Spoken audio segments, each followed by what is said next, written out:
Phantasmagoria by Carroll, 1869. Canto 5, Byckerment. Don't they consult the victims, though? I said they should by rights give them a chance, because you know the taste of people differ so, especially in sprites.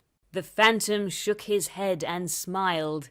Consult them? Not a bit. 'Twould be a job to drive one wild to satisfy one single child. There'd be no end to it. Of course you can't leave children free, said I, to pick and choose, but in the case of men like me, I think mine host might fairly be allowed to state his views. He said, It really wouldn't pay. Folk are so full of fancies.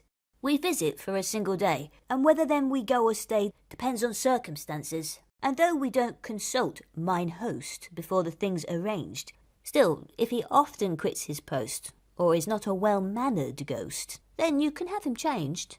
But if the host's a man like you, I mean a man of sense, and if the house is not too new... Why, what has that, said I, to do with ghost's convenience? A new house does not suit, you know, it's such a job to trim it.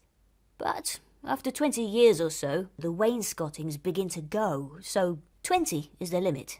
To trim was not a phrase I could remember having heard. Perhaps, I said, you'll be so good as tell me what is understood exactly by that word. It means the loosening all the doors. The ghost replied and laughed. It means the drilling holes by scores in all the skirting boards and floors to make a thorough draught.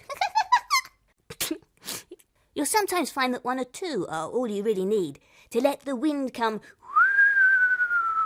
whistling through. But here, there'll be a lot to do. I faintly gasped.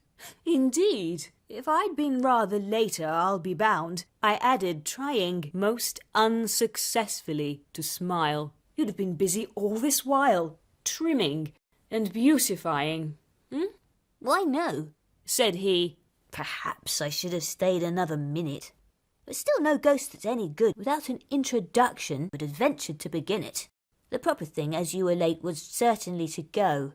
But with the roads in such a state, I got the nightmare's leave to wait for half an hour or so. Who's the nightmare? I cried, instead of answering my question. Well, if you don't know that, he said, either you never go to bed or you've a grand digestion.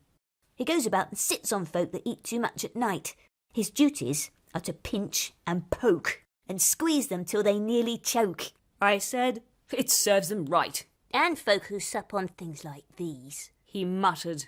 Eggs and bacon, lobster and duck and toasted cheese. If they don't get an awful squeeze, I'm very much mistaken. He is immensely fat, and so well suits the occupation. In point of fact, if you must know, we used to call him years ago the Mayor and Corporation.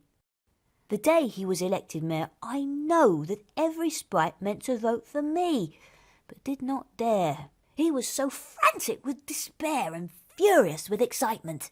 When it was over, for a whim, he ran to tell the king. Being the reverse of slim, a 2-mile trot was not for him a very easy thing.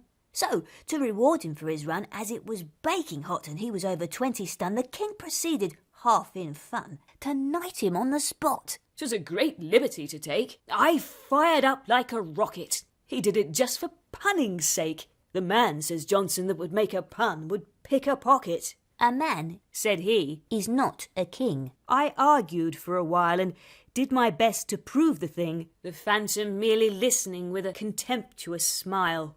At last, when breath and patience spent, I had recourse to smoking. Your aim, he said, is excellent, but when you call it argument, of course you're only joking. Stung by his cold and snaky eye, I roused myself at length to say, at least I do defy the veriest sceptic to deny that union is strength. That's true enough, said he. Yet stay. I listened in all meekness. Union is strength, I'm bound to say.